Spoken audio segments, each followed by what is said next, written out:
श्राद्ध के दौरान कैसा भोजन करना चाहिए और किन चीज़ों का इस्तेमाल भूल कर भी नहीं करना चाहिए।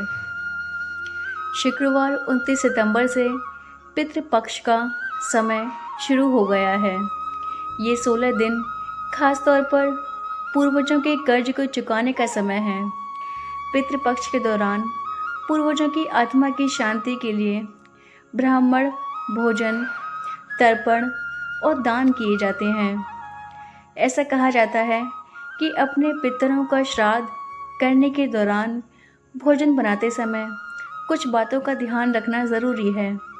इस लेख के जरिए हम आपको बताएंगे कि श्राद्ध कर्म के दौरान अपने पूर्वजों के लिए भोजन बनाते समय किन किन बातों का ध्यान रखा जाना ज़रूरी है। कहते हैं कि ऐसा नहीं करने से पूर्वज रूठ जाते हैं और बिना भोजन किए लौट जाते हैं। श्राद्ध के दौरान अगर आप पितरों के निर्मित भोजन बना रही हैं तो शुद्धता का ध्यान रखना ज़रूरी है।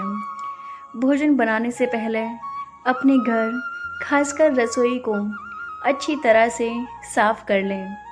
शास्त्रों की माने तो शुद्धता से पितृ प्रसन्न होते हैं और श्राद्ध का फल मिलता है।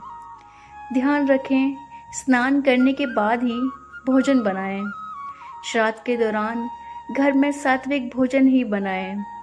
पितरों के नाम भोजन बनाने के लिए प्याज, लहसुन, पीली सरसों का तेल और बैंगन का इस्तेमाल ना करें। इसके अलावा भोजन में इस्तेमाल होने वाले दूध और दही गाय का ही होना चाहिए।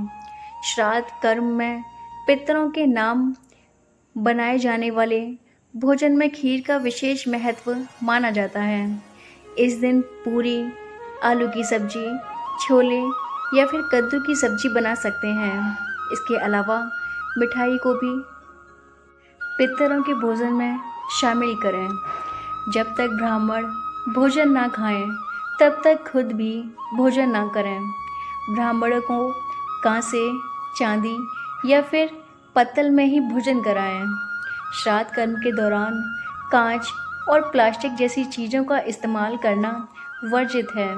इसके साथ ही ब्राह्मण को दक्षिण दिशा में ही भोजन कराएं।